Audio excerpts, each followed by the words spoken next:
everybody says it different. You got Tacom and Tacom. Meng and Mung, I don't want to say Mung. It makes me feel dirty. It just makes me feel dirty. And then Italeri, Italeri. I've heard it all three ways. I don't know.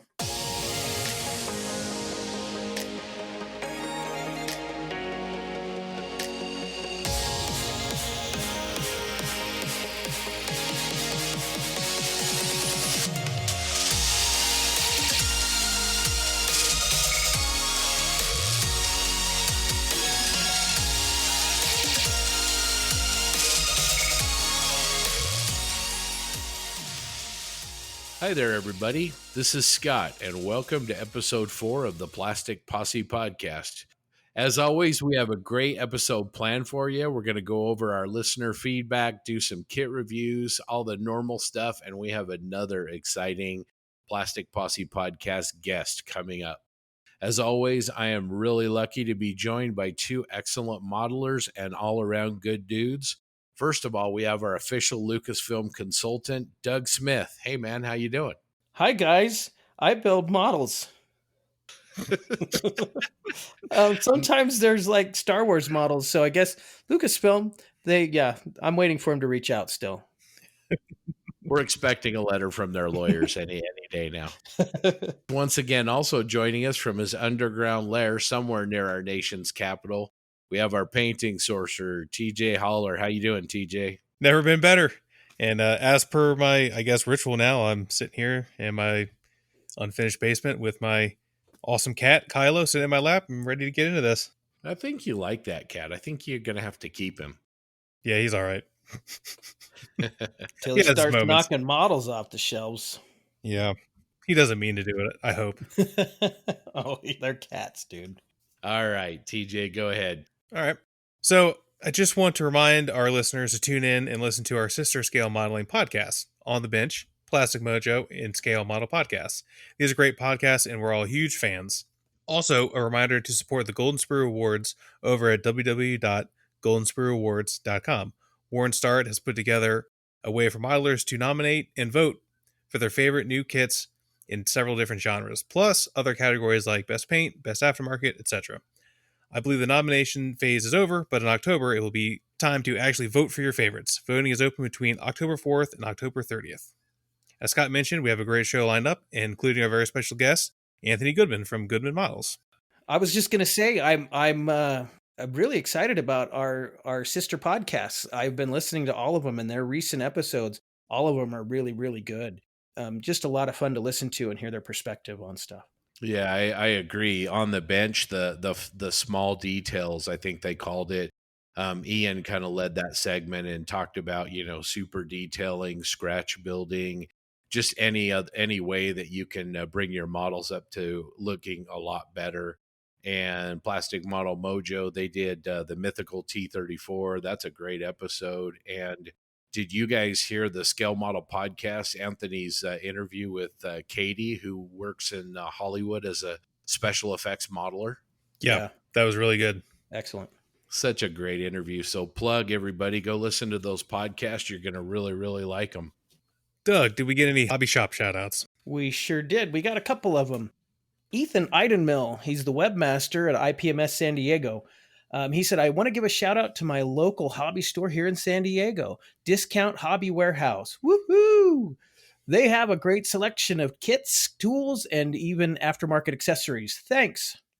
We got another shout out from Jim Bates.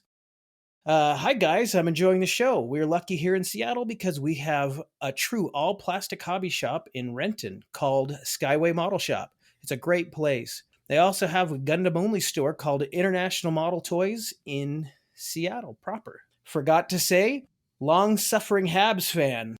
For those of you who don't know, the Habs are the Montreal Canadiens, the hockey team from Montreal. I'm glad he's a Canadiens fan and he didn't say he was like a Red Wings fan or something like that because, oh, no. I'm sorry. Sorry, all you Detroit fans. I'm sorry. I'm sort of. Not really sorry. We got a shout-out from Sunny Sai. Hey, Doug. Hey, before we move on to that, I just want to say Jim Bates, who just gave us that feedback you read, he's a good friend of the podcast. He also has his own YouTube channel called the Scale Canadian, and it's a lot of fun. If you guys have a little bit of time and you want to watch a YouTube channel that is full of humor and always focused at least a little bit on modeling, you should check it out. I've watched a few. He's good. He's really fun. Sunny Sai. Hello, congratulations on the launch of your new podcast. I'm just listening to your first episode, giving a shout out to my local hobby shop. This idea is a great idea, as guilty as I am, ordering online quite a bit. A regular trip to my local and nearby hobby shop is still quite a treat for me. Some days I want to go and be surrounded by all the kits and model related products. I also want to make it a point to check hobby shops whenever I visit a new city. So Sunny actually has a Facebook group called My LHS. It's all about helping people find the local hobby stores in their area. Awesome. That's a good thing to know, and everybody check that out. Yeah, I'll have to check that out. Sounds cool. We want to thank everybody for your shout outs, and please keep them coming. We really enjoy this, and we like to know what's going on in your area. Did we get any other listener feedback? Yeah, we got a couple. Actually, from the same guys that shouted out the hobby shops, Ethan Eidenmill. So far, it's really good. I'm glad to have a podcast that has more focus on sci-fi modeling, since that is one of my triumvirate of genres, along with ships and armor. He said triumvirate. It's like a pentaverate, but it's triumvirate. That's cool. Okay, and then we got one from Nathan Hunt. Good morning, gents. My name is Nathan, and I'm from Sydney, Australia. I've binged through your 2 latest episodes, and I'm thoroughly enjoying them. Keep up the good work. I have a theory. We seem to have a little bit less feedback from episode 3 than we did from episode 2. I was expecting kind of a flurry of feedback after a couple of TJ's strong takes, but I think he shocked all our listeners and they didn't know what to write. What do you think? That's my theory. Sounds right. Let's go with that. All right.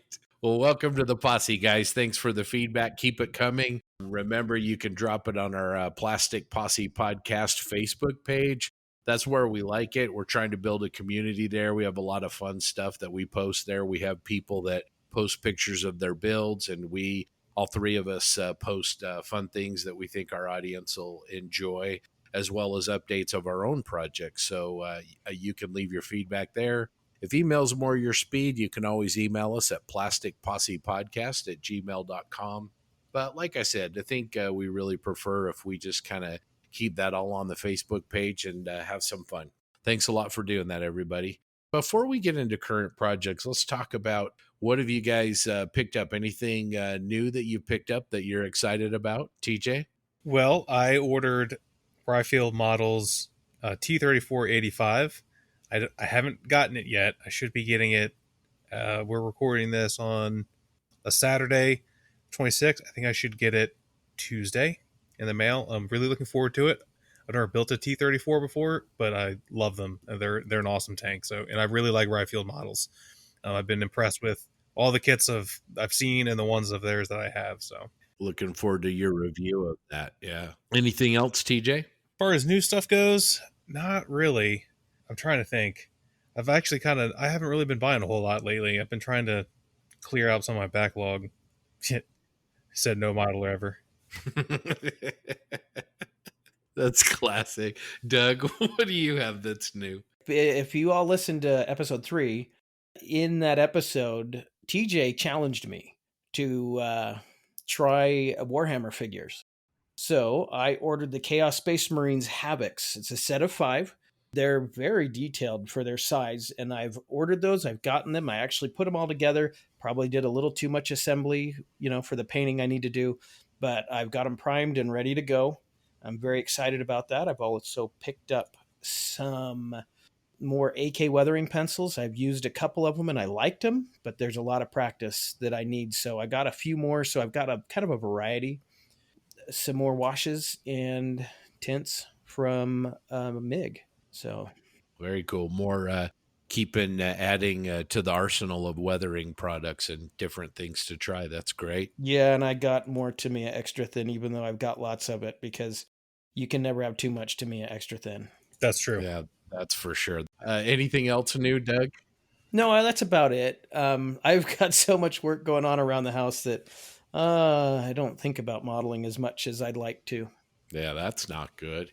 Well, I also picked up some Chaos Space Marines. I got a set of 10 of them, and I'm just going to kind of continue to listen to TJ Coach Doug and follow up on that.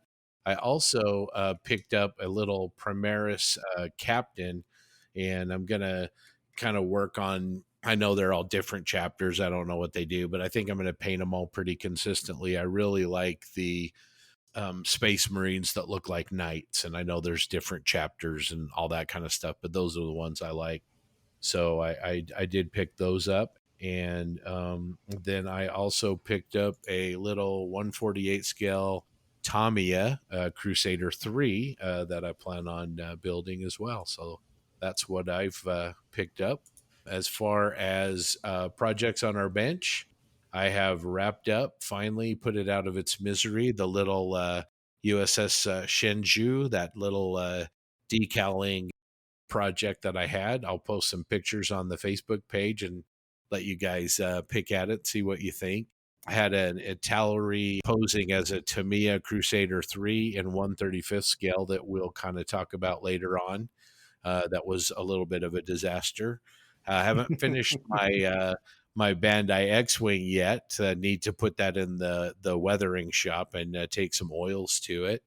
And then I've been building a couple of little Tau figures again to start figure painting, things like that. So, what's on your bench, Doug? Well, actually, like Scott, everybody give a round of applause for Scott. He finished a kit. Woohoo! I finished a kit too, and that was the Astrid Militarium Lehman Russ battle tank by the Warhammer 40K tank. I'd been working on it for months. It was given to me by my son. He wanted me to build it for him, which means I was in no rush to finish it because I was doing it as a favor. But I got it wrapped up. I was actually had a lot of fun because normally my weathering goes as far as just using artist's oils, and I've never actually done filters and the actual weathering products like that. I used the AK weathering pencils and I used the MIG filters, and I had a blast using it. It was a good time. So that's on the bench, but done, completed, out of off my list. I've got that Tamiya Easy 8 35th scale Sherman Easy 8 that I've kind of stopped for a little bit. I'm looking to get some masks for my wheels, and I've got those Chaos Space Marines. Awesome. That's what I've got going on. TJ, what about you? Let's see. I finished a squad of Space Marine Eradicators last weekend. That's really all I've finished. I've been working on a million things. I built some things. I built another Invictor Tactical Warsuit. I built a Dreadnought. I built a bunch of, I think they were already done. I've been working on the Sisters of Battle for the Miniac charity auction for the charity army. So I think I got 3 out of the 10 done. I got to get it done within the next couple of days, which I think I'll be able to get most of them done tomorrow. And whatever I don't finish tomorrow, I can finish on Monday. That's kind of coming down to the wire, isn't it? Yeah, that's typically what I do. That's what most of us do. None of us other modelers ever do that. Yeah, unfortunately, I do it. What were those Space Marines called? Which ones? The ones the ones you finished? Oh, Eradicators. Eradicators. Man, Space Marines just don't sound like very nice guys. No, Eradicators, Havocs. And I mean, come on, man. Got to put a little love in your heart. That their pauldrons on their shoulders have big peace logos. All right, why don't we just move into the kit review section? Just a reminder, one of our listeners actually suggested that we did an initial round in episode 3. Hopefully that was good to listen to and fun, and we're going to kind of continue on here. Doug, why don't you start us off? What kit are you going to review today? I'm going to review the kit I mentioned back in episode 1. I'd started a Gundam kit. It's the Gundam Hell Custom, the Hella Good. Isn't that what HG? It's the Gundam HG H. It's by Bandai. It's, I guess, in 100 scale. I'm looking at, 1/100 scale. It's from Endless Waltz, I believe. Anyhow, I just did some minor assemblies, and I like it, but at the same time, almost every leg piece, the feet piece, the arm pieces, all are going to require some filling and sanding. Maybe I did something wrong, but it's going to take a lot of work to get it clean as I would want it before I start painting it. I like it. It's fun, but I don't like filling and sanding. I mean, I feel about filling and sanding the way Scott feels about decals. I said decals. I said I'd never say decals, but decals. So anyway, that's how I feel about it. I hate doing it. So that's, I stick to kits that don't require a lot of it. I don't mind minor sanding, but big gaps and stuff just bug me. So if I was to rate this out of 1 to 5 stars, I would give it probably a 2, mostly for the filling that's required. It's not that it fits poorly. It just requires some filling. How are you going to build it? Are you going to just pretty much do it out of the box, or do you have something special planned? Or I'm gonna weather the heck out of this thing. I don't really enjoy a clean machine. It just doesn't appeal to me, especially since, let's face it, Gundam, they're silly. You just look at them. This thing's got massive bat wings on it too. So if I make them shiny and stuff, it's just gonna look weird to me. So I'm gonna chip them up. I'm gonna weather them up. It's gonna be rusted out and ugly, and I think that'll make it look better, at least to me. that's awesome. Put that weathering gravy all over that thing. That's going to be cool. TJ, what are you going to review for us this time? So I picked up, and I forgot to mention it when I talked about my new kits. I picked up a little 1/72nd scale. They call it the Steel Beast. It's the tank from Indiana Jones' The Last Crusade, which is one of my all-time favorite movies. And it's made by Retro Kits SF or Retro SF. I've seen it both ways. I think it's out of production. I'm not sure. I found it on eBay for a pretty good price. And it's all resin cast because it's like a garage kit. It even comes with a little Indiana Jones on horseback, so you can recreate that scene towards the end of the movie when they're chasing the tank through the desert. It's pretty cool. It's resin, so if you don't have experience with resin, it would probably be difficult because you have to modify a lot to the two main pieces. So if you don't remember what the tank looks like, it's essentially a Mark 8 Liberty tank that they put like a Churchill type turret on top of. It's completely fictional, and it doesn't even, it's not even based on a real tank. They built it on a tractor, from what I understand. It's just made to look like one, through movie magic. So the two halves, like the two rhomboid halves, they're identical, and you on both sides. So you have to shave a lot of the detail off the one side, so the central hull will fit, and it shows you what to remove in the instructions. Other than that, it doesn't look too difficult. And it's 1/72nd scale, so it is small. The top run of tracks is molded onto the rhomboids, and the curved and the bottom pieces are all separate little tiny pieces of resin, which is nice because you get the maximum amount of detail. It's pretty cool. I'm looking. It's probably going to jump up in my build queue because I've been eyeing this thing for a long time, and I finally pulled the trigger on it. And like I mentioned previously, I love The Last Crusade. To me, in my opinion, it's the best Indiana Jones movie, and it's probably in my top 5 favorite movies. I love that movie and have since I was a kid. So It's a great movie. Sean Connery was so awesome. yeah, so I'm really looking forward to it. Since it's so small, I think I'll be able to build a little, not even like a vignette, but just like a little base for it to sit on, trundling through the desert. I don't know if I'm going to do the Indiana Jones figure. I'll see. That's kind of second. I'd rather just build the tank. We'll see. I would probably give it, I'd say a 4 out of 5 because the casting quality is really crisp, and it was made before 3D printing, so it was all hand sculpted, and for that it's exceptionally crisp and it's well cast. So, but like I said, if you haven't built a garage resin kit in the past, I would probably start with something a little more simple because there's a ton of pieces to this thing and they're really tiny. But I'm really looking forward to it. So, Well, as far as an interesting subject, I mean, I don't think you could get much cooler than that. That's a great tank. Lucasfilm did a really good job designing that. You know what? The only con I would say that the kit has, it doesn't have the exploded barrel on the side like it did from the movie. When I can't, what did he shoved a rock He or shoved something? a I can't rock. remember. Yeah, and then it like flower petals out. Yeah, it doesn't have that, unfortunately. We can model it with a rock in it. Well, I thought about maybe even making one because I probably could, but I don't know. It's 1/72, so it's pretty tiny. Well, I am going to be a little greedy here. And in the interest of public safety for all of our listeners, I'm going to do 2 reviews. And before I start, anybody that knows me knows this, but Scott is a Tamiya apologist. I build Tamiya kits all the time, really, really like them. And it seems like almost anything they do is just excellent, whether it's a tool, whether it's a bottle of paint, whether it's, thinner, just a huge fan.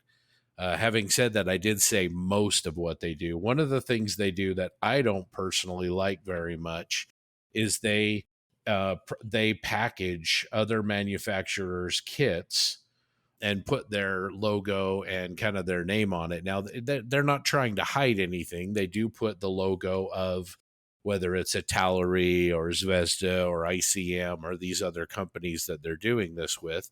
They do put it on the box, and so you know what you're getting. Anyway, I'm just not crazy about it. A Tamiya kit should be a Tamiya kit. And the reason is, frankly, in my opinion, the engineering, the plastic quality of Tamiya kits is superior over just about anybody else out there. And that's the reason why I'm such a big fan of their kits. Anyway, I got seduced by the blue and red star on the top of a Crusader III and picked it up because, hey, a Tamiya Crusader III. Well, I didn't look closely enough, and turns out it was the 35, 40-year-old Italeri kit of the 135th scale Crusader III. And recently I had started that. If you look at our Facebook page, you'll see photos of what the 2 barrel halves look like. And frankly, that's what the entire kit was like. Anyway, long story short, nothing on this kit fits very well, and it looks, exactly like what it is, which is a very, very old tooled kit. The plastic was soft quality. There are a couple of Tamiya figure and equipment sprues in the box, but as far as the tank itself, it just wasn't very good. So last night, after fighting with this thing for the last couple of weeks, that project has moved on. I think Dave in episode 2 called it the Well of Tears. Is the the garbage bin where kits like that go to die. When a project has reached the point where you realize that there's not going to be any more fun derived from continuing down the road with it, and so off it goes. And we'll wait for the border models kit that we're all excited about coming out. So that's everybody's warning. Beware the quote unquote Tamiya Italeri Crusader 3. What scale is that in? 135th scale. Okay. So having said that, having bashed on my favorite model manufacturer, I'm going to give it a chance to redeem itself. My kit review for this week or this episode is the Tamiya 135th scale SU76M. Now, this is a little bit of an unusual subject for some reason. It's a vehicle that I really, really like. I like Russian World War II armor subjects anyway, but these little vehicles were very popular, very numerous. In fact, the only vehicle the Russians had more of than these little SU-76Ms was the T-34 tank, which they had over 50,000 of. But the Russians had almost 12,000 of these. It's a little self-propelled gun. Some people might call it a tank destroyer, mounting a 76 millimeter gun. It's an open top. The Tamiya kit is really, really good. Has Lincoln length tracks, and the fit and the engineering on those is excellent. It's got a 1-piece barrel with a 2-piece muzzle brake that's really quite nice.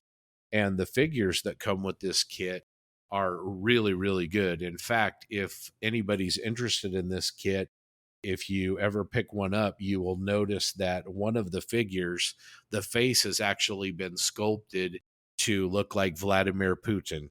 And I always kind of got a kick out of that. If you look at it, it's pretty unmistakable that that's who that figure was modeled after. All right, now I'm gonna have to go grab that kit out of my stash and double check you on that, because that Yep. is very interesting. Yeah, double check it. You'll be surprised, I think. So, pros of this kit: the fit is incredible. The engineering, I mentioned the one-piece barrel and the Lincoln length tracks. No rubber bands here. It's got great kit design, excellent plastic. The texturing in the kit, as has been the case on most of Tamiya's recent releases, is really, really good. And I talked about the really nice figures that the kit comes with. Cons, the kit does have one con, and it's fairly common in Tamiya's open top armored vehicle kits, and that's there's ejector pin marks on some of the interior walls and interior surfaces that are going to need to be addressed. And that's something that's not unusual to this kit. I think it's probably one of the downsides to the way that Tamiya engineers their kits to be built. Most of the time they can hide those where you don't have to deal with them, but this one you're going to have to do some sanding and removing of those, but it's not a huge deal. Again, the one-piece barrel, the Lincoln Link tracks, it's really, really good. I'm going to give this kit overall a 4.5 out of 5. Even if you had never built an armor kit before, the fit on this and the engineering is good enough that you could do a great job. The Lincoln Link tracks are going to look terrific. The one-piece barrel is going to make a new builder shine. So it's a really great kit, whether you're a starter or whether you're an experienced builder. I'm going to put some 4BO on this little guy, build a small vignette base on it, and excited to build it. So yeah, that's my review on the SU 76M and 1/35th scale by Tamiya. All right, that'll do it for our kit reviews. Thanks, guys. Next up, we've got Anthony Goodman from the Scale Model Podcast here to talk with us. Anthony owns Goodman Models, and he is an avid sci-fi modeler, and we dig that. So here we go with our interview with Anthony Goodman. Enjoy.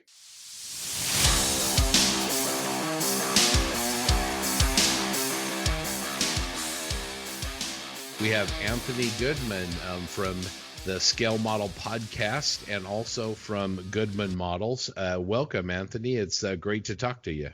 Thanks a lot. It's great to be here. I've also got Doug and TJ with me on the line as well. So appreciate you guys joining us for this. Yeah, of course. Here we are. Let's do this. Anthony, as you well know, we're kind of new at this whole podcast thing, but Yeah. give us a little feel what it's like working with that madman Stuart up at Scale Model Podcast. Stuart's awesome. So Stuart's like a machine, right? Like he's fantastic. He's very passionate. He's super knowledgeable, and his enthusiasm is unrivaled.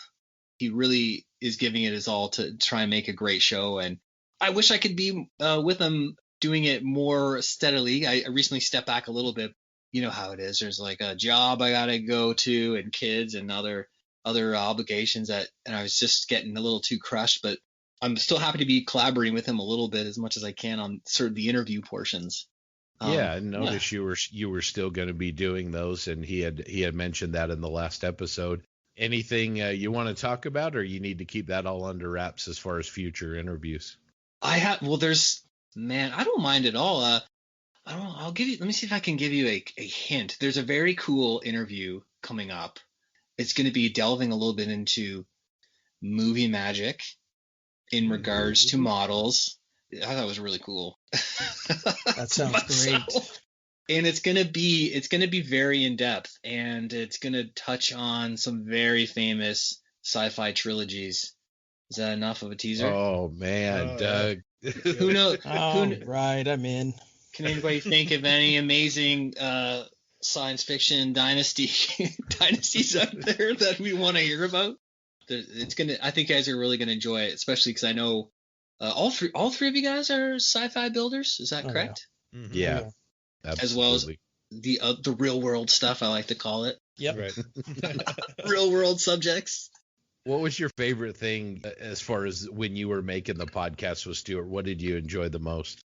Well, you know what? Stuart we had a lot of fun kind of developing the idea, right? Because it's one of those things when you're doing your own thing, I think you get a picture in your mind and you sort of work away at that, right? But then you're talking to somebody, you're saying, well, what if you do this, right? Like, oh, you said this idea. What if we kind of morph into that? And Stuart was really awesome at kind of like running with an idea, right? So we started to structure the show to make it fun, right? And to touch on all the things that he wanted to touch on.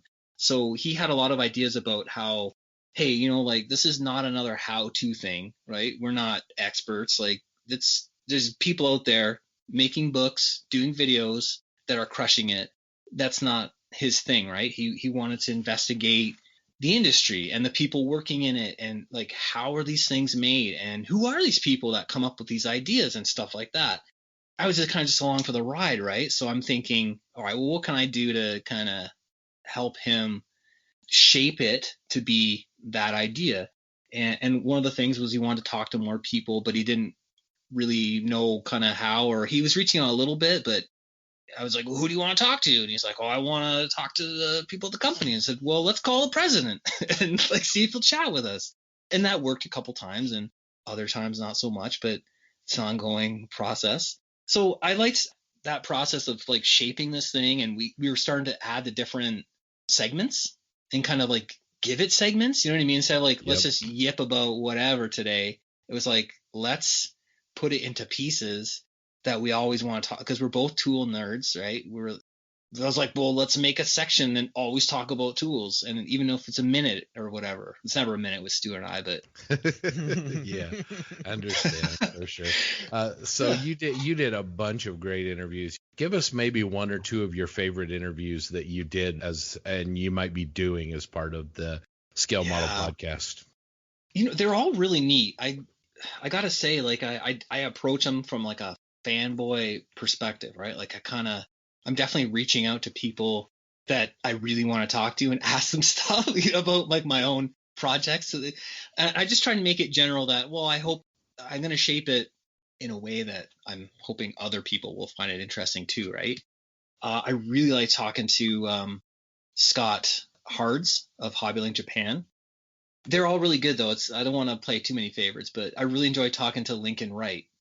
Of Paint on Plastic. Yep. Yeah, and you mentioned he's hilarious.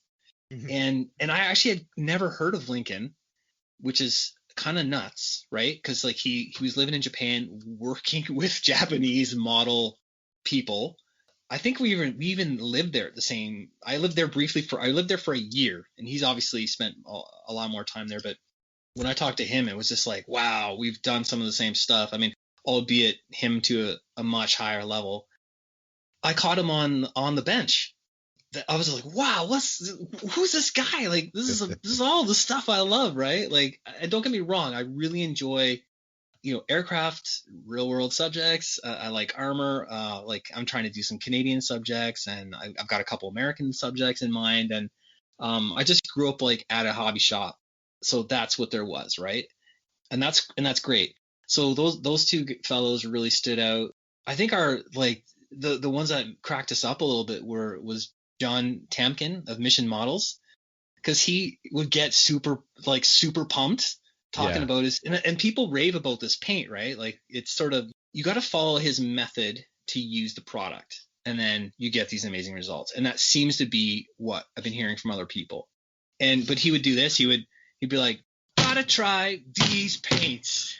They're so good, you'll never go back. And he's just passionate, right? He's whacking the table.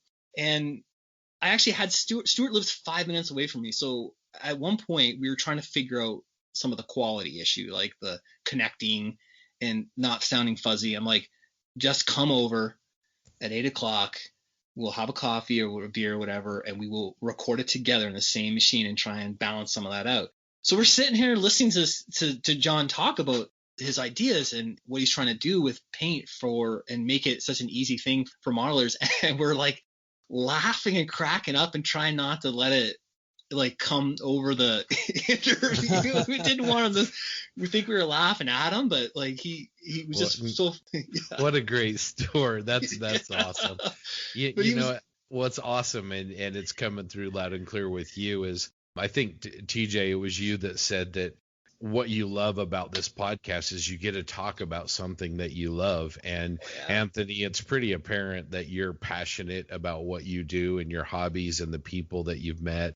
When people are passionate, it's not hard to get them talking and to share things and to have it be really compelling. Yeah, absolutely. And I'm hopefully shooting for that, right?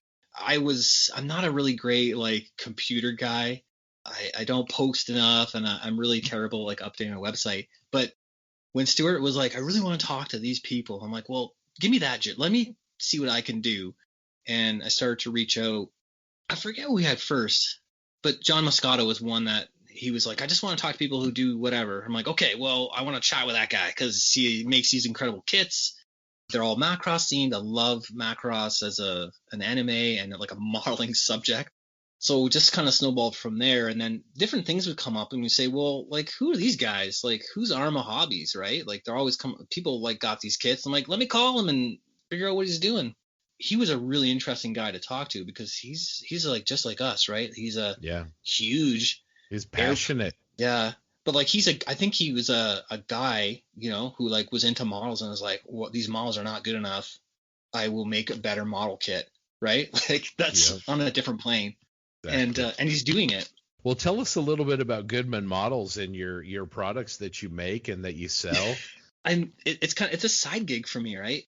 Some people might know whatever. I'm a plumber as a day job, right? And the super sanding blocks sort of came about when I used to kind of have the most basic palette of tools. You know what I mean? Like not good tools. I had a pair of cheap nippers and like an X-Acto and some whatever the glue was, and some like rough sandpaper, probably the stuff meant for like woodworking.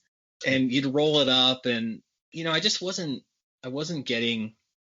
know a lot, right? And I was not getting the results that I was seeing around the internet or whatever in certain book publications. And I was like, man, how do I, like, you have to go to clubs, right? I had to go to clubs to learn and see the kind of more senior guys working and get tips, and then come back and try and process that and like practice it and see. I started to learn, it's like, you know what, if you need better tools to push the boundaries a little bit, right? One of the problems I was having was that I was trying to scratch build stuff because I was doing a lot of mecha where it's like, I want a variant and I'm going to have to do a little bit of kit bashing or a little bit of like scratch building modification to kind of get the ones that I wanted, right? Like I did a GM, the light armor variant, which like you can see it's in one of like the books, but never appeared in an anime, never had a proper kit release. I don't think it has yet, but just, just some little changes, right? And I'm trying to use the sandpaper and I'm rolling over the edges and, I'm sanding stuff and it's not coming out like straight or level, and it's just it wasn't really getting anywhere good, or what I could do just took so much effort because there's a lot of like back and forth. Like I'd go too far and have to build up a putty and then try and get that edge again. Yeah, exactly. I do think that modelers have been gluing sandpaper to stuff for as long as modeling's been a thing, right? But I ended up seeing this idea and seeing how that could really help me kind of like really get some precision when I'm sanding something down if I had a hard surface sander, because it lets you feel what you're doing and it keeps everything straight. It lets you stay on an edge and keep it the way you want, and you're not like rounding over the curves. You're not sort of like, if you have like a and I'm not saying soft sanding sticks aren't good, and that I do use a ton of them and all the varieties of stuff. It's all like it has its place. But for certain things I was trying to shape, I was getting like weird, inconsistencies. I'd get one high side and then another low side and be like, oh, how do I fix that? There's a lot to be said for products that are born from actual modeling experience. Exactly. So that's where these things kind of came in, because a lot of things, even though they may look hard and rigid, they're not. Like even wood, like that's a classic trick, right? Woodworkers, you cut a block of wood, you glue your paper or tape it on or whatever it is you're doing. But even wood has a certain amount of give to it. It's just kind of like microscopic. And the plastic just was kind of like an elegant solution And I just thought, man, like I was at a club meet, I was using a set, and the guy beside me says, like, where'd you get those? Like, get me a set. And I said, well, I made them. I was like, well, make me one then. So I did. And then, and originally I had a partner, and that was kind of a short-lived thing. And I decided, you know what, I'm going to just make a go of my own on my own and see how I did. And it was interesting because it was a huge learning thing. Like all the stuff, like there's so many elements when you think about a product, right? Like it's got to have packaging. You got to be able to send it to people. You got to meet people and go to shows and vend at tables. I never did any of that stuff. I don't even know about. How do people take a look at your products and order those? Yeah. So what I ended up with was I got a set of 6 sanding blocks, and they're rigid and they're double-sided, and they all have wet dry paper now. And I sell them in a set, and I have a website. It's called goodmanmodels.com. And you can go there and you can buy like a single, you can buy a set. I got that launched, I think 2 years ago. I've had the webs, or maybe a year. It took me a long time to get that going because there was a bit of a learning curve there.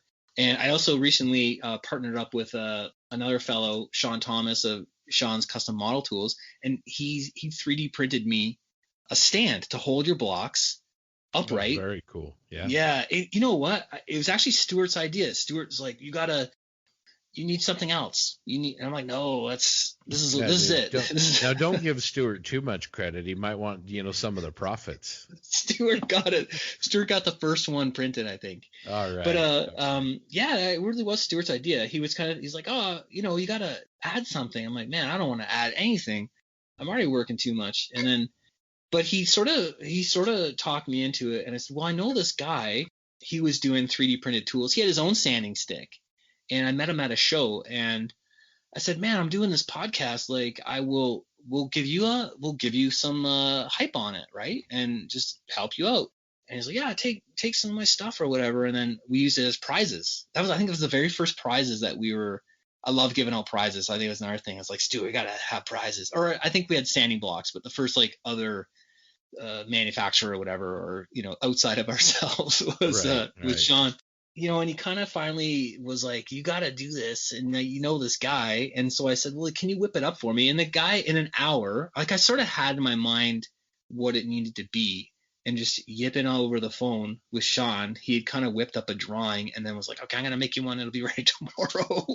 And I got it. I was blown away because like, I definitely have a bit of I know I showed you my shop earlier, and it's like just a pigsty right now. And the listeners can't see that, but you can imagine. But I do love organization and tool, like setting up your tools and having things kind of in reach, having all your stuff cataloged. I like all that stuff, right? Figuring out your workflow. I got that super stand and I put the blocks on it, and I was blown away by how much I loved it. I was like, man, this thing is so cool. And the fact that it was like 3D printed, which we've been talking about, and I think we're all starting to see how that's coming into the model world, like as builders. All right. Well, one more time. So goodmanmodels.com. Yep. And people can order there. And I think you ship every other Friday, right? Yeah. I used to kind of do it every other day or something like that. But just with the whole COVID-19 outbreak, I'm trying to keep things a little bit more regimented. So if anybody orders, you can order anytime you want. And you can check out, there's a video on there that kind of talks about them a little bit and just shows you some of the cool things you can do with them. But you can really get some nice precision. And it does help you clean up things fast. And the grits I've included kind of work for modelers. It's to help with if you have a resin kit. And sometimes the resin pieces are like embedded in like a shroud of resin. And so I've got an 80 grit block in there that lets you like clean those parts up really quickly. And then it go up to 600. So if you really want to polish something up, if you do a little wet sanding, you can make plastic shine, right? And then you're ready for your primer. But yeah, it's there's some stuff on there, and I want to add more. I'm trying to add more of my own completed projects in the ModelWorks page, but I'm trying to figure out photography a little bit. Yeah. We don't know anything about that, right, Doug? Nothing at all. It's hard. So Anthony, I know you were talking about Macross. Is that how you pronounce it? Macross. Yeah. Tell me about that. I've seen a couple builds like on YouTube before, but I don't know much about it other than they're kind of like big stompy robots. Yeah. Okay. So a lot of people were I think Scott mentioned that he'd watched Star Blazers in the maybe late 70s.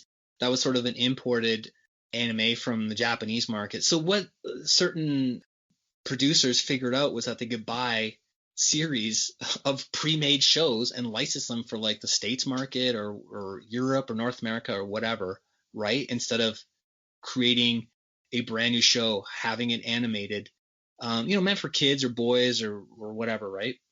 And so that trend, I think, maybe even started back in the 60s with like Astro Boy. Mm-hmm. That was a Tetsuka production. He was Atom Boy in Japan, and they would just have to pay like for the dubbing, right? Like the dialogue and all that stuff. So in the early 80s, there was the show Macross. It's called Super Dimensional Fortress Macross. Came out in I think 1982 on TV in Japan, and it was sort of like a follow up to Gundam, like the success of Gundam, which was a TV show and then didn't do super well. But then after the show was done, the company recut it into movies, and the movies took off. And then Bandai came out with these model kits, and people were going crazy about the model kits. So Macross was a show that, just based on the success of this, like the term for that kind of genre was called real robot, where it was like supposed to be a bit more realistic, a bit more grounded in reality, sci-fi. Mm-hmm. Anyway, so these young guys got sort of riding on that wave of success, got enough money together and put together their own production studio and got some funding to do this Macross show. I think it was very popular. It got the next year, it got a movie, and it was like a much higher budget production. And since then, there's been tons of series, subsequent series. So it's been like a very enduring sci-fi kind of thing, right? And obviously there's a huge modeling community around it as well. This guy, Carl Masek, who was in the TV business in the States, he was interested in Japanese stuff, or I don't know exactly how he came to it, but he ended up purchasing the rights to 3 different series of Japanese shows that were produced by the same company. So they had a very similar look, but they were literally 3 different stories. And he did this amazing thing where he watched them all with no dialogue and then kind of tied them together in his mind and created an overarching story. And then he set about putting that out, and it was Robotech. So fans of a certain age were kids and saw Robotech and were like, whoa, this is amazing. Like people died in it. And it was a serialized story, right? And like the designs were really key. They're really spot on. Some of the animation is like really brutal. Some of it is just gorgeous and even stands up today, in my opinion. And my dad was an HO, or still is an HO railroader, right? So he was totally into models. We were going out in the hobby shop on, Saturday mornings and hanging out. But there was none of these Japanese robot kits to be found anywhere. But there were sometimes there were Robotech kits that pop up.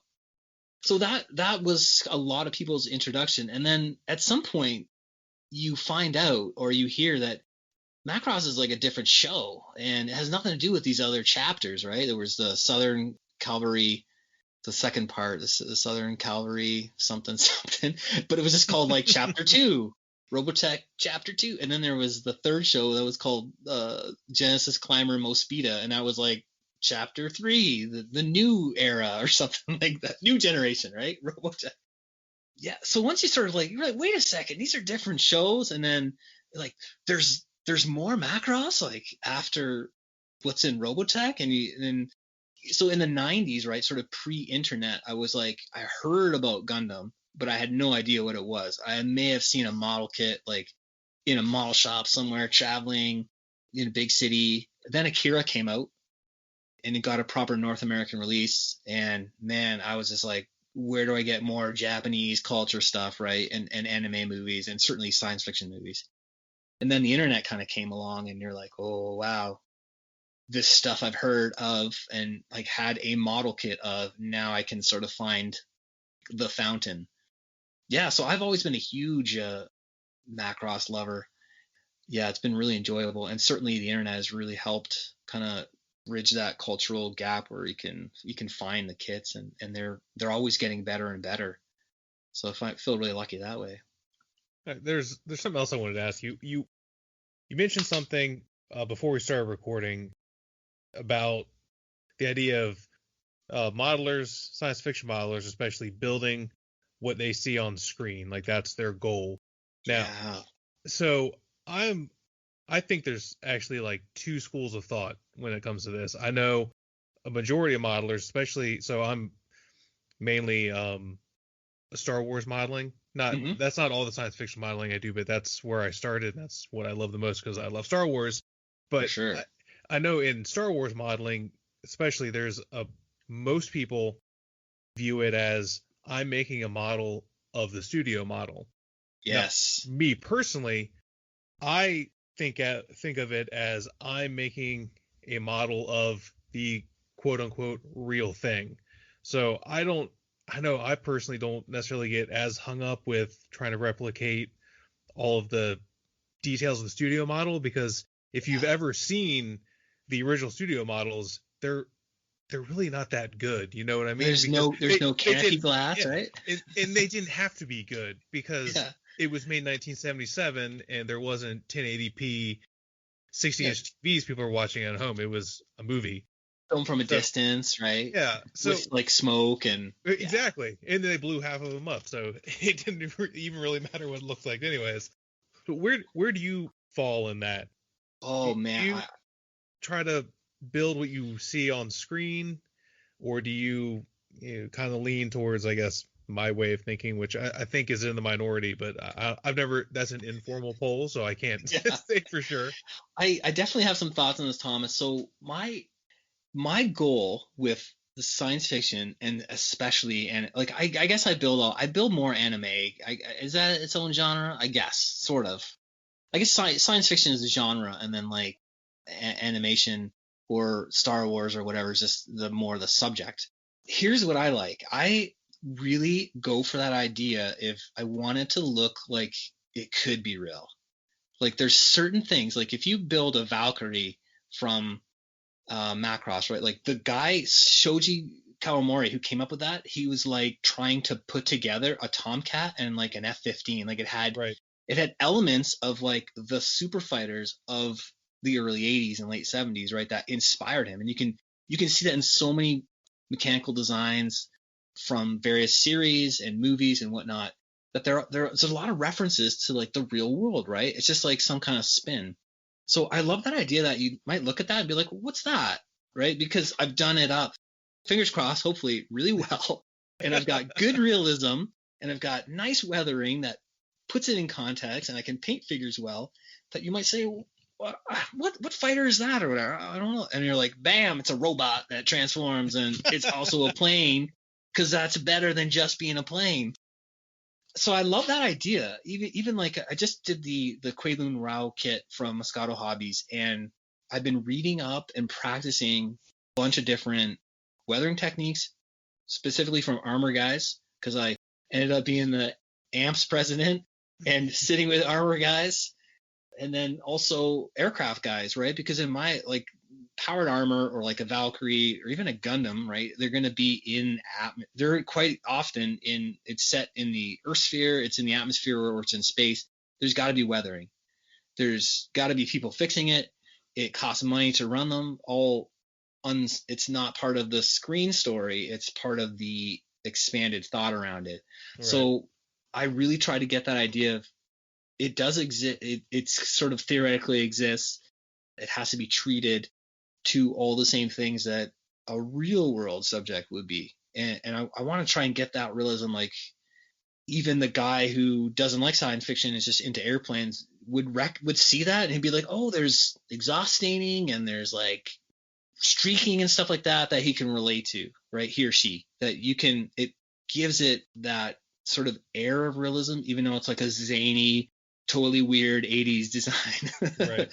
So I know what you're saying. And you know what? The other thing I was just thinking about the other day, thinking about Gundam, like that sort of newer, younger crowd of Gundam builders who like don't paint their models, right? Which is to me mind blowing. So what they'll do is they're gonna go to the shop on a Saturday, pick out a Gundam kit for $30 or whatever it is. They're going to put it together and get a set of Gundam markers and do panel lining to give it a little bit of depth. they're going to put the stickers on. And I'm like, Bondi, why does it come with stickers? 30 years in, like, don't you know we use some decals, right? Well, they put stickers in because most of the buyers are just putting on the, you know, all the markings and liveries and all that stuff. They're just sticking them on because they don't know about decals or painting, but they end up with a complete product in a month or two and go back and buy another. Right. I thought, Bondi, you guys really are the smartest. But that's not my thing, right? Like, they got to be painted. It's a model, and you can't get that realism. You can't get that hint of realism without painting it and weathering it and having decals and all the good stuff that is fun to do. Yeah, so I started thinking that, do I have to do the same process to every subject? I have plenty of kits to choose from, and I think I'm going to try and do one with no painting. Sounds weird, right? But I'm going to I've built a heavy arms. Okay, yeah. I want to say that was the Gundam Wing, right? Endless Waltz. Yeah. Okay. I don't know a whole lot about Gundam. I like the models. I have a handful of them. That's one of the few that I've actually built. I did not paint it, mainly because I used to have a job where I would work overnight and I was there by myself. So I was like, I could bring this and just sit there and build this. So that's exactly what I did.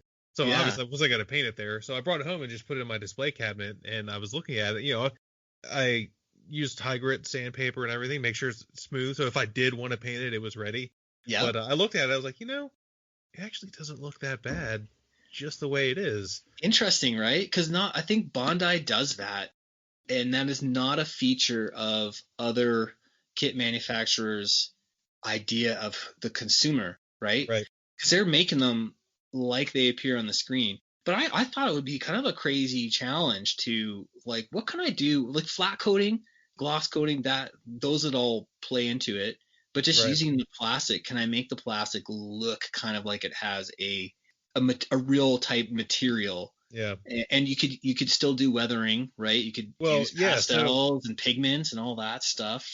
Another thing I did, you can definitely do it, because I built a Bandai R2D2 at the 1/112 scale as R2KT, the white, pink one. Yes, the pink one. Yep. I did. So obviously I had to paint pink because, as R2D2. So I had to paint that, and then I painted the dome just because the plastic is, I don't know if you've ever seen the kit, but it's not the best metallic looking plastic at all. Okay. So I had to paint that, but I left the body white. Interesting. And it kind of worked, right? I mean, not to toot my own horn, but it did win an award at an IPMS show. So I'm not going to say like, go for it. No, it looks terrible. No, it actually looked really good. And right on. Well, you know what? Everyone that saw it was like, you didn't paint this white? I'm like, no, I mean, I clear coated it because it's weathered. It's dirty. But I was like, no, it's not. There is no white paint on this model at all. Just pink and silver. Nice. We all got to celebrate the victories, right? Because there's like so many missteps and failures in between all the ones we do get done. Well, good for you. That's awesome. But I mean, that's not the way I look at models though in general, right? Like, I want to paint, I want to shade, I want to play with colors, I want to model, I want to pre-shade, I want to post-shade, I want to do the mapping and all that. Like, I love it. That's, to me, is all the fun stuff, right? I always find it really weird when when people who build real world subjects, you go to the club meet and they're like, all this new generation of modelers. I'm like, man, I've been building Gundam kits like since the 80s. Maybe the very early 90s. Like, that's 30 years of model building. Like, and I don't know if I'm that new generation, right? Like, but I think what I've noticed is that delineation is like the people who are taking it out of the box and kind of working with what they've been given versus the traditional, or that's what they call it. We're traditional modelers. And this Gundam is like new. I'm more on the approach, right? But maybe those kids or whatever younger folks who are watching a current Gundam show or playing video games and want to like build something with their hands, they get that far, are pleased with a month or a couple weeks worth of snapping and panel lining, and then they want to maybe take it up a notch, or they want to get into airplanes. So it's kind of people definitely should not be thumbing their nose at it, because there's a lot more, there's interest, right? And it's a shame that does happen. I mean, I've seen it. I've seen it at my local club, and it's never been nasty about it. You know, No. I'm not going to say they're mean, but you can tell they're like, oh, We don't get it. yeah, okay. And you know, I made a friend of mine. I met a friend at my club named Eric, and we talked about that more than once. He's about my age. I think he's a little older, so I'm in my late 30s. I want to say he's in his early 40s. So you know, he grew up with a lot of the stuff that you did, because I think you're a little bit older than me.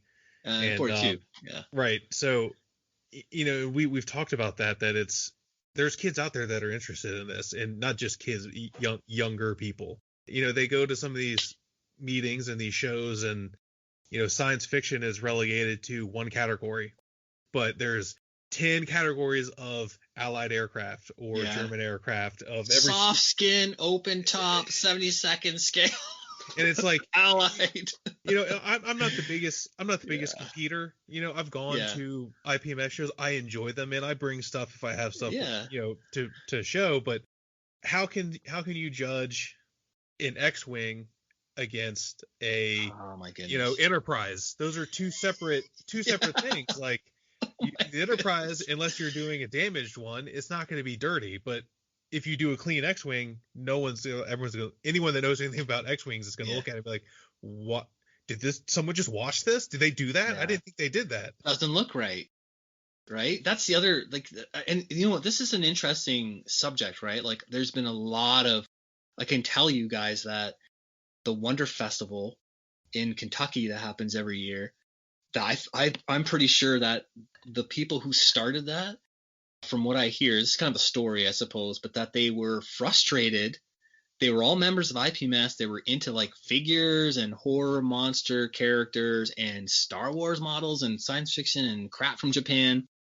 But they would go to these things and, you know, be like, I just sunk a lot of effort and money and time into this, and it's a beautiful work, but they don't know, like, how do you judge a bust of Frankenstein against the Starship Enterprise, against a Gundam mecha, right? Like, there's such different right classes of thing. I mean, that's like, you know, taking a tank and judging it against a jet.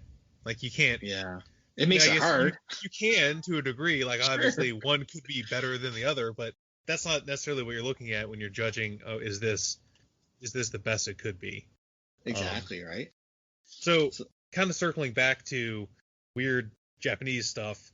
I know you mentioned you had Lincoln Wright as an interview, and if anyone that listens to our podcast is familiar with Lincoln Wright, he's amazing, and he is heavily involved in machining Krieger, which is relatively new to me. I got into it, I want to say maybe a year and a half ago. Oh yeah, and cool. I think just going on a YouTube deep dive, just looking at modeling, and some guys like, oh, here's this machining Krieger thing. It's this weird robot.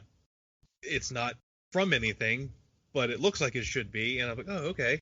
So I bought a bunch. Have you done any of those? If you have, know what? I have never built a mock kit, but I think the story is fascinating. It is. I don't even know the whole story. I know it's like in the future there's a war and there's two sides. There's like rebels and some. I think that's everything. Yeah. But I meant the story of the models. Oh, right? Yeah. Like it started out. I don't know if you guys have seen this, and it's really fantastic stuff too. Like, it's good. It's just amazing modeling. Yeah. It started out as like a photo story, right, in the pages of model graphics. Yep. Hobby Japan. It was in Hobby Japan in the mid '80s, and it was like created by the guy Ko Yokoyama. Yep. And he was like a staff modeler at Hobby Japan, and it was like these scratch built, heavily inspired by World War II kind of design element. But just like you said, the story is just basically to. I think they may have fleshed it out, but there was never a manga, never a just anime. a magazine. Yeah, and they would set up these dioramas and then take these amazing shots. And I gotta say, actually, I'm really enamored with that period of 80s modeling sci-fi stuff from Japan. It's just like I wish I had been there, you know what I mean? To see what these people were, how their creative process was. But I think the kits are fantastic. I always get a kick out of them. I just have there's only so much you can do, right? So I have to draw the line somewhere. Anthony, do you build any Star Wars, Battlestar Galactica, Star Trek kind of stuff, or is it pretty much all anime related? Oh, yeah. You know what? I have never built any. I've built quite a bit of Gundam, some Macross stuff, and then I've gotten into some real world armor. I have plans for I want to do a Scout class, the original series era ship, Federation ship, the Tokyo class. So I have like a resin, the pylon. I have like a resin piece for that, and it's a future project. But I love the models of, especially of the TOS, right? Like I couldn't make it through the series. I don't know if I'm gonna get in trouble for saying that. So no, it's okay. It's dry, baby. Yeah. But I'm a next generation guy, so me too. Not gonna offend me. Yeah. So I grew up kind of like, I remember watching The Next Generation as it came out, but in pieces. I wasn't religiously into it, but it was a good show. Characters were compelling. I thought it looked great, like to my eye. And about 5 years ago, I went back and rewatched the entire thing in order. I think it came on Netflix. Yep. And man, I super enjoyed it. I thought the characters were excellent. I was really well done. It was a great show. The original series is kind of one of those iconic, the series of films people love. It never sort of, I don't know if I was just too young to catch that stuff. Like my uncle, he's another modeler in the family, and he was all about Star Trek, right? And like the Man from U.N.C.L.E. and all the Jerry Anderson stuff, like the stuff that sort of, it doesn't click for me. Like I'm not saying it's bad. I'm just saying it doesn't get my. Yeah, it's not your thing. Yeah. Yeah, right. Like I think it's almost like a thing where what you grow up with, that kind of makes that impression. That's kind of when you have time to pursue passion stuff, you kind of go back to that, right? Like what got you as a kid. Yeah, we are talking off air about my love for Space Battleship Yamato. Yes. And the reboot for that. And that, that's rooted in my childhood. The cartoons in the 70s of Star Blazers were just hugely influential on me. I just thought, wow, this is so outside of the box at the time for me. I just, blew your mind, right? Yeah, the idea of creating a starship, inside the ruins of the Yamato at the bottom of a dried up ocean, and then heading off into space and doing battle it was awesome. Without going on too far of a tangent, it's one of the things I love about anime. The animation palette for us North American consumers is fairly narrow, but in Japan, the animation palette is just, it's all, there's really no boundaries. It's as wide as the imagination can go. It's really a treatment rather than a genre, right? Because you could, in Japan, it's just like a common way to consume stories is like these weekly mangas and obviously weekly broadcast TV shows, and it's just cheaper to produce. And beyond that, Japan has like a really kind of wealth of history about that kind of written material and like pictorial stuff, right? But that, like, they have sports dramas. It's a weekly comic that you go and buy, and it's super cheap, and you read it and you throw it out and get the next one. And like Akira started out like that in Young Magazine. It was serialized, like you'd buy it and it was this thick. I got about an inch and a half there, and it would have like 10 stories in little chapters. And so Akira was produced like over like 10 years or more. I think by the time they started translating it and putting it out into issues in the late 80s in like the North American market, he wasn't done writing it. There was a huge gap in getting the last issues because they were waiting for them to come out in the original thing. But back to that genre thing. So sci-fi is the genre, right? And then the treatment is just animation. But I just get this, like, part of it's nostalgia, right? Remember watching it, but I just really get engrossed by all the colors. And certainly you can do things in animation that you just probably, people in the movie business can't afford to pull off, right? In any kind of convincing way, because they can just draw it.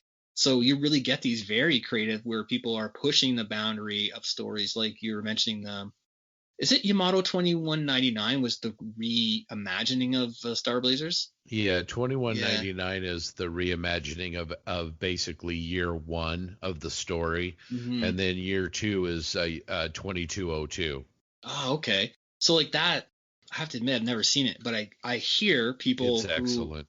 they love it, and it's got a ton of kits. There's always new kits coming out, so that's a pretty good sign of like a healthy franchise, right? But again, I sort of grew up with tanks and like I'm huge. I love the snowbirds, so I've got a couple of those. Those are very rare kits for us Canadians, very coveted. If you go on any kind of Canadian model trading site, they'll be like, "Does anybody have a snowbird for sale?" Because it's like, why would that be out of print? But there was an '80s release from this tiny company called Hobbycraft, and they did all kinds of stuff like Canadian stuff, like the Labrador helicopter, the Avro Arrow, right? The Tudor, and it came out in a military version and the Snowbird version, and they went under. What happened to Hobbycraft? Yeah, are they gone? I don't know. I gotta find them and do an interview because I'm like, what happened to them? I don't know. Yeah, so I definitely have a little bit of a aircraft streak, and all those guys making those series like Shoji Kawamori, they're all aircraft nuts too, right? And they were seeing things at air shows or however people were digesting that kind of world at the time, and just kind of adding all those influences into their stories and whatnot. So, but yeah, I mean, I do have a little. I kind of have a weird collection of stuff. I do have a lot of Gundam. I don't know why that.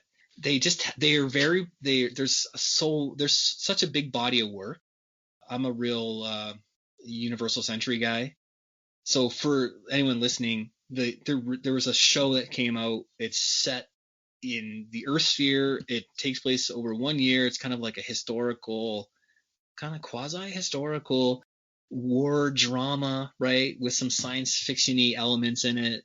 There's no aliens, which I have no problem with aliens, but in this particular story. And then they made subsequent series, right, that carried on the story. It was all serialized, and they had the movie to end it, and then they started branching out. And I'm just sort of interested in that, not any of the alternate world stuff, but which have been very popular, right? And people, a lot of people that like Gundam Wing, for example, came to the North American market and got translated before any of the other stuff. So people, that was their first exposure, and it was very good. It was just like kind of a retelling, but set in a new world. So, and it had different creative people. Are you a fan of Miyazaki? Oh yes, I love Miyazaki.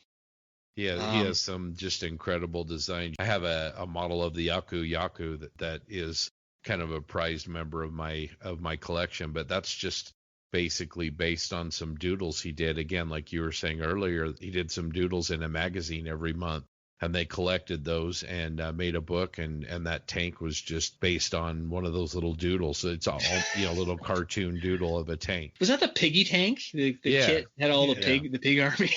Yeah, awesome. The tank is like a homogenization of like a World War I and a World War II tank.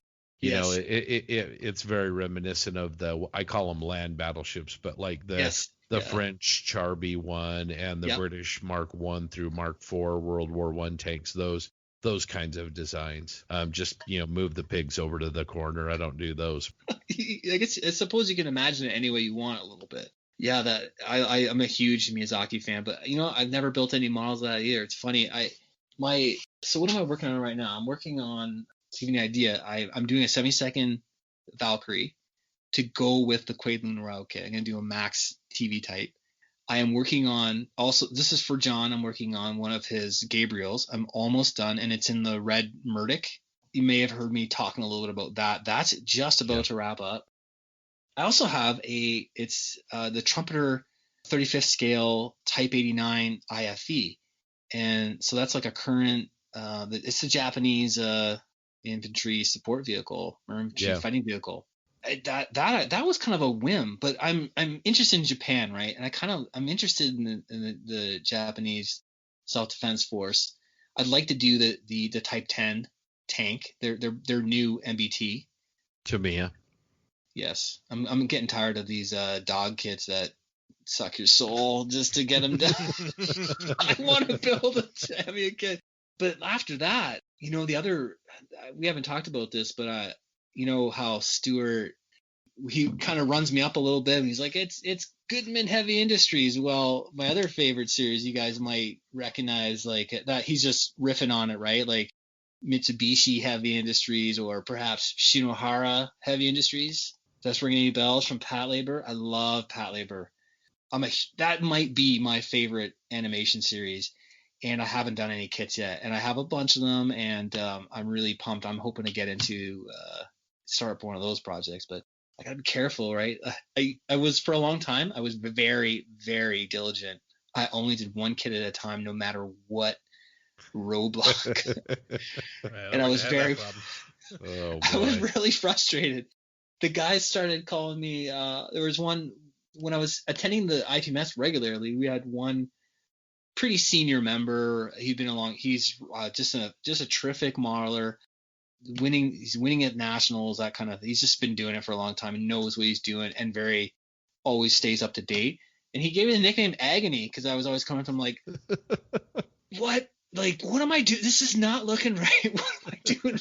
And he's one of those guys that gives you, he's like, well, this is what you got to do. And you're just like, oh my goodness. Like, I see, and I can move on to the next step. Agony, what you working on now? What are you doing with this purple robot? Okay, so TJ, I'm going to start with you, but we talked about this a little bit in episode 2. Anthony didn't hear that, so let's talk SciFi kits. Your most wanted SciFi kit that we don't have right now, TJ. What's yours? So the last episode, I mentioned the shuttle from Return of the Jedi, the Imperial shuttle, the Tiderian. Yeah, so I know that there is a kit of that, but it's also older than I am. And NPC, or it'd be rough. It'd be a rough go. You'd have to do all kinds of work. Yeah, so I would love to have that made by Bandai, 1/72 scale if possible. It'd probably be really big, tall, because I know it's got like that big sail on the top, pretty much. It would be huge, yeah. It would, knowing them, it would probably be 1/44th, yeah. which would be okay because I have most of their 1/44th kits. So yeah, I think that's my number one. Then I was also thinking I would also like a TIE bomber because those are cool, yeah. It's weird because they've made kits of some of these other vehicles that have almost no screen time, but the TIE bomber actually has a decent amount of screen time. Yeah, it's that whole dogfight, right, in the asteroid field with the Falcon when they're escaping. No, the bomber isn't fighting them, but the bomber's flying and it's dropping the bombs on the asteroid, which that doesn't make any sense. But I don't know. It makes perfect sense to me. I never questioned that at all. I would like one of those. And now that I'm thinking about it, and I'm thinking bomber, I do like. So I'm a fan of the sequel trilogy, and I have no problem admitting that. I know they're divisive. I like all 3 movies. I don't like all 3 movies equally, but I enjoyed all 3. You're talking 7, 8, 9, right? Yeah. 7, 8, 9? Yes. Yeah. The more recent. Yep. I like the Resistance bomber from the beginning of. Oh yeah, those are super cool. The Last Jedi, and again, that would be such so a awesome. Such a B-29 vibe. I know. Cool, yes. Cool. Yeah. The like cockpit, lumbering along. Yeah. In the ball turrets was just awesome. I would. Oh God, I would kill to have one of those. They're so cool. Even though is that they were terrible. They just shot down. They didn't make it, right? But they lost their fighter escort, so you know you're on your own. Good choice, Thomas. All right, Anthony, what about you? Oh, guys, I try not to wish for stuff that isn't there to avoid heartbreak. There's thoughts that creep in my mind. I think my favorite mecha design of all time, arguably, is the Helldiver Labor from Patlabor. It's just it's very gritty, realistic. It was that airborne trooper military style labor. And there in 1989 there was a 1/60th scale kit, which was very interesting and innovative for its time, but pretty rough too. And I have a stack of them. but I would love to see that in 35th scale. And Oh, wow. That would be big. yeah, if you guys recall, like about 10 years ago, Bondi actually put out, they called them master grade labors. They were 35th scale, but you got the unit 1, 2, and 3. There was the unit 1 with the reactive armor, and then they did the Griffin in the, like, there was the flight type and then the regular type. And then the series like died. They were good. They looked good. The scale was 35th, so I mean you could obviously find lots of great figures. They had a lot of cool engineering to them. They were kind of a weird plastic, but other than that, I have a couple of them. I haven't finished one, but I did assemble one. And they're great, but no, why not the Helldiver? It was a cool design. Obviously it's a nod to the American Navy plane. And recently another company called Good Smile Company in Japan, for whatever reason they got the license, they're doing a new 1/60th scale of the Helldiver. I got a couple on order, and there's scenes of this thing like being dropped out of airplanes and like fighting in the jungle. It's so cool, right? It's from the films, which had a very high production, Patlabor 1 and I think Patlabor 2. But 35th scale would be great, right? So I'm not going to say I'm a huge diorama guy, but I love to put the models on a base, because you get the chance to play around with like landscape, and you could do water, like all these other weird little snow, right? Like there's opportunities to do kind of different stuff. So 35th scale, man, you can get accessories, figures, you name it. So the Helldiver, that's a pretty cool choice. In 35th scale, we have that original 60th scale, and then like it's coming out next year, the 60th scale. So I'm sure it'll be great. It'll be engineered well, and it'll be a real treat. I'm looking forward to that. Where can our listeners see some of your models that you built? Well, I do get some stuff up in. So I'm working on a model works at goodmanmodels.com. So it's got my Aliens APC in it right now. I got to put up in our series, but I try to get some stuff out on the Scale Model Podcast Facebook page. We try and pump some updates on there once in a while. And I usually put some stuff on the Goodman Models Facebook page too once in a while as things come up. And I'm just trying to figure out a little bit more photography stuff and just build up a little bit better quality with that. And then I'm hoping to, do more, actually post more finished projects. Yeah, there's stuff there. I'll send you guys a few pics. What about Moscato Models? Do you have pictures over there of some of your work of his products? Yeah, I have sent him now the Kowloon. So I had two projects for John, the Kowloon Rao, and that's done. And I did a pretty decent photo gallery of that, and that has been posted. So you can find that on on the Scale Model Podcast. It's out there. And I know John shared it as well. And then the other one, the Gabriel, that's sort of still. I've dropped a few like teaser pics because we were talking about Murdic color schemes on the podcast. And so I dropped a few pictures just kind of in progress shots, but I don't like to show I don't want to get too crazy because then there's no fun, right, when you see the reveal. But you know what, I'm also, that being said, I am happy to, if people have questions about what I'm doing, because I've always loved to ask people like, what are you doing? How did you do that? What did you use? So I certainly don't hold anything back if people want to know kind of what I've been experimenting with and trying to do, for sure. So just reach out and ask. I'd love to chat for sure. All right. So I do have a question for you. Yeah. It's about the APC. Oh, yes. What kit is that? That is the original Helicon, like ancient one? Halcyon. Yeah, the Halcyon one. Yeah, whatever. Oh my God, that kit. I should preface this because I really want to find somebody who worked at Halcyon and interview them. But that kit was a piece of garbage, and it was like pure torture. I'm looking at your pictures right now. It's pretty awesome. I also noticed it's got a M60 engine backplate on the back of it. I never noticed that before. It's flipped around. Yeah. I cut it in half and then rotated it. Okay. That came from my buddy Don. And he's an armor aficionado, and he brought over this like half built, just the bottom hull of an M60.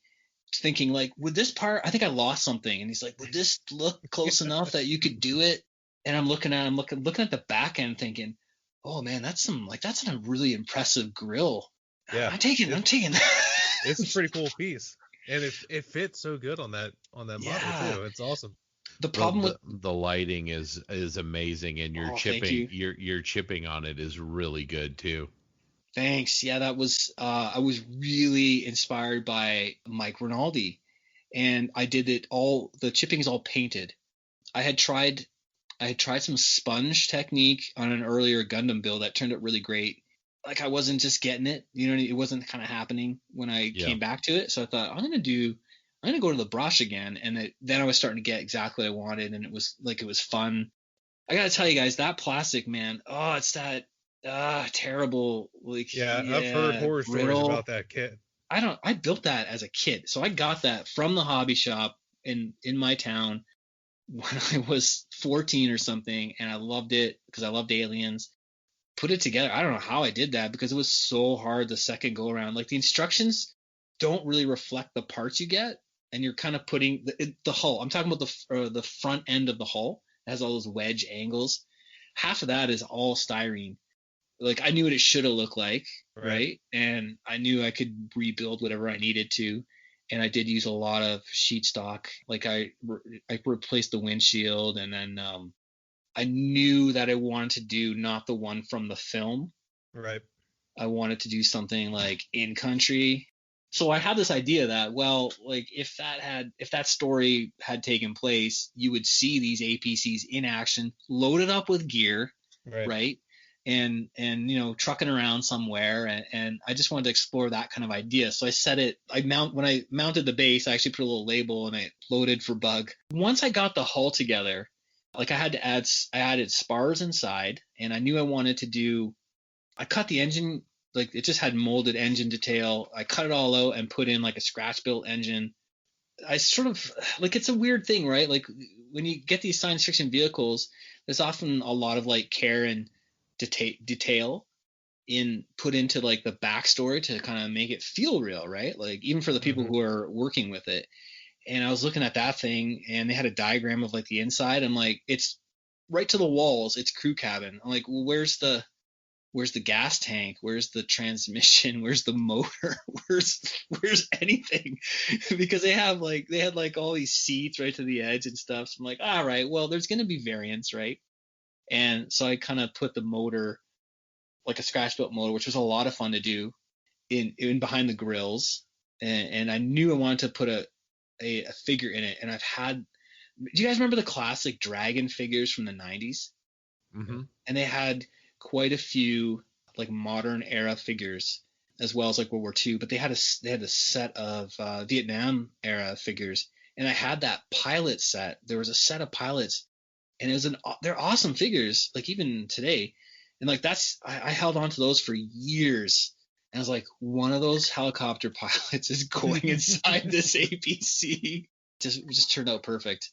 That gear Jim Cameron used in Aliens, that Avatar, you had a lot of kind of the similar themes, like those copters and those big armored pieces and loading tractors, and there's some really cool gear in that movie too. Yeah, like excellent design work. And I know that there's interviews with him sort of saying that he wanted to incorporate the design elements of war or sort of Vietnam era U.S. gear and kit and machines and whatnot in those designs, and like they're so classic. But that was a hard kit, so I had to add spars to keep the shape, and like it did not want to glue together. It's one of those things where I had like 10 rubber bands wrapped around. I was holding it, like this. I need this much pressure on this side and not that much on the other side. It might come out as a box.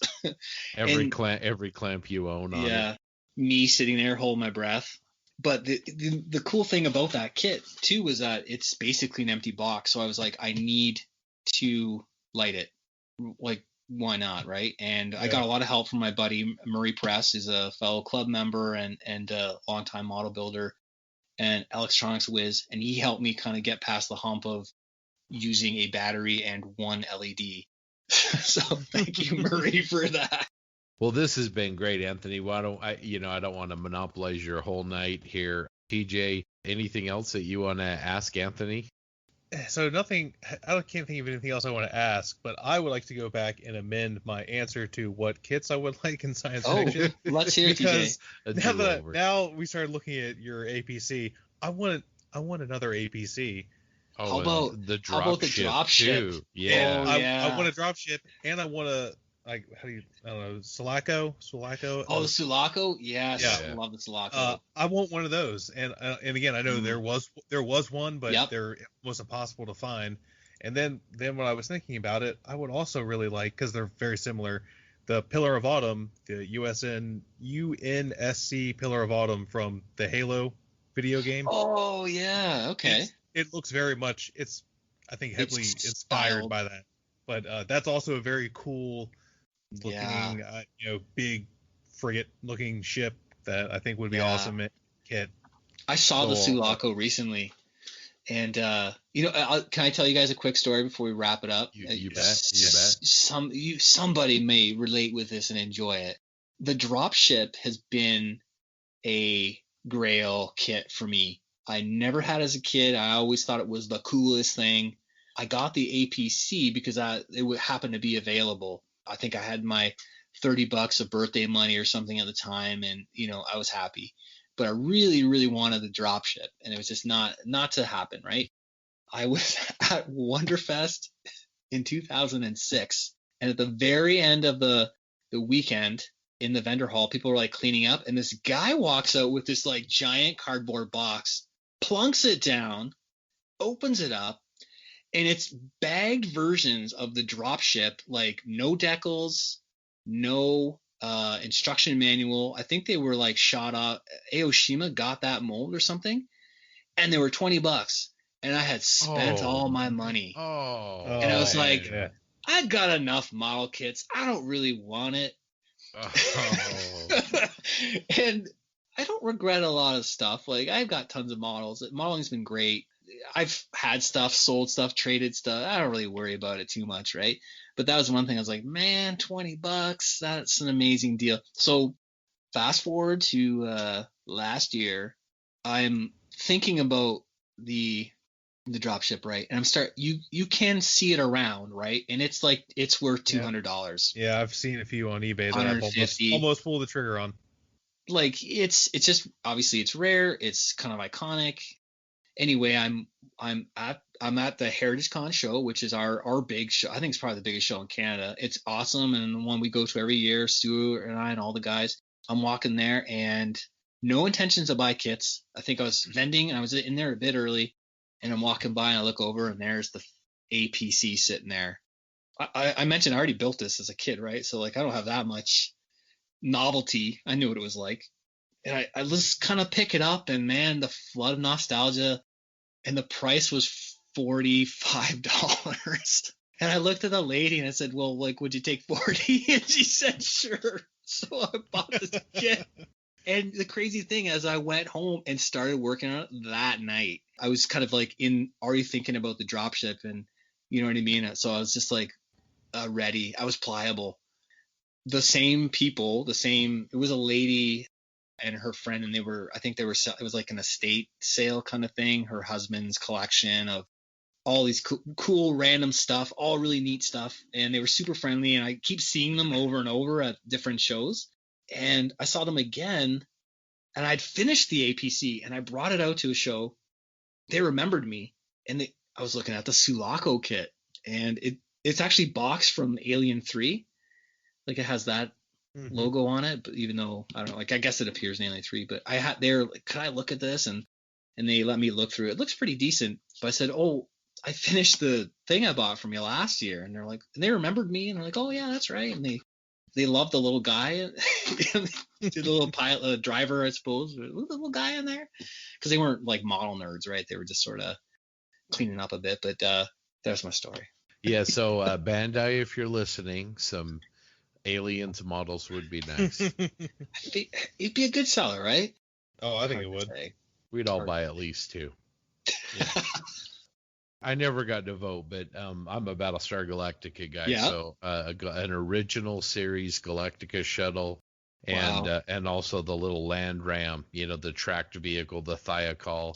snowcat that they, boxed up and put a laser cannon on the top. Those would be my two Oh picks. my goodness. I'm just Yeah. looking at that right now. That's true. That's terrific. That's pretty cool, huh? Well, Anthony, thank you so much. This is awesome, and just to reiterate, you always have an open invitation to come anytime you want. That'd be great. Call me up when you need. If you got nobody else, I'll come on, and I'd be happy to. Yeah, it was a real pleasure talking, especially with some fellow sci-fi fans. Like anytime.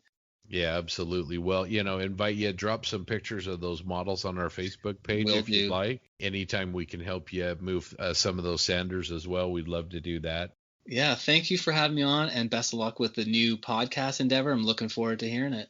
TJ, anything else? Oh, just thanks for coming on. I really appreciate it. Awesome. Yeah, it's great. Anytime, guys. Anytime you get to nerd out on stuff, it's always going to be a good time. Oh, yeah. Absolutely.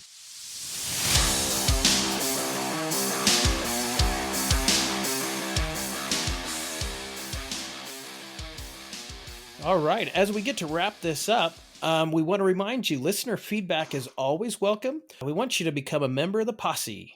The posse. Yeehaw! Share your feedback on our episodes. Let us know what you think. You might even end up on a future podcast with us. How would you like that? We want to hear from you. We really, really do. What you like. If you have questions for us, if you have answers for us, suggestions, whatever, we're always open. So give us a holler. Awesome. Where can they leave that feedback for us? You can leave it on our Facebook page or email us at plasticpossepodcast@gmail.com.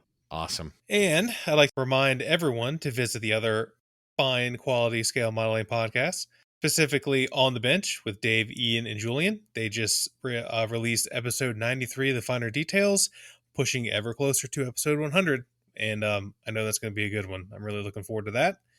We got Plastic Model Mojo with Dave and Mike. They just released episode 20, and it was about the T-34 enthusiast group, which is pretty cool because everyone loves T-34s.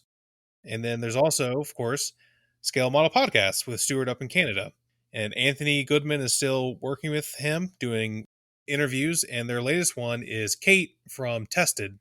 And I believe she used to work for ILM, and she's working with Adam Savage's Tested, so you can find her on YouTube, and she's a very talented model builder. That was a great interview that Anthony did with her. A lot of fun to listen to.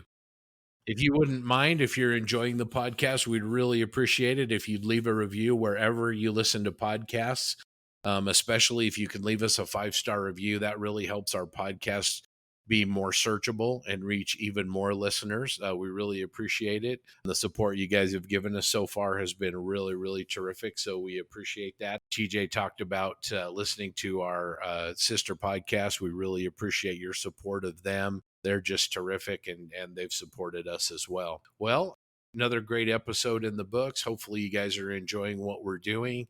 Continue to send us your feedback. We want to support those local hobby shops. So send us your hobby shop shout outs. We want to do everything we can during this crazy year to make sure those brick and mortar shops get our support, and anything we can do to help is what we want to do. So we'll see you guys again in 2 weeks. We have some pretty exciting guests coming up, and I know you're going to enjoy that. So talk to you later. Doug, TJ, thanks a lot, you guys. We'll talk to you soon. All righty. See ya. Have a good one.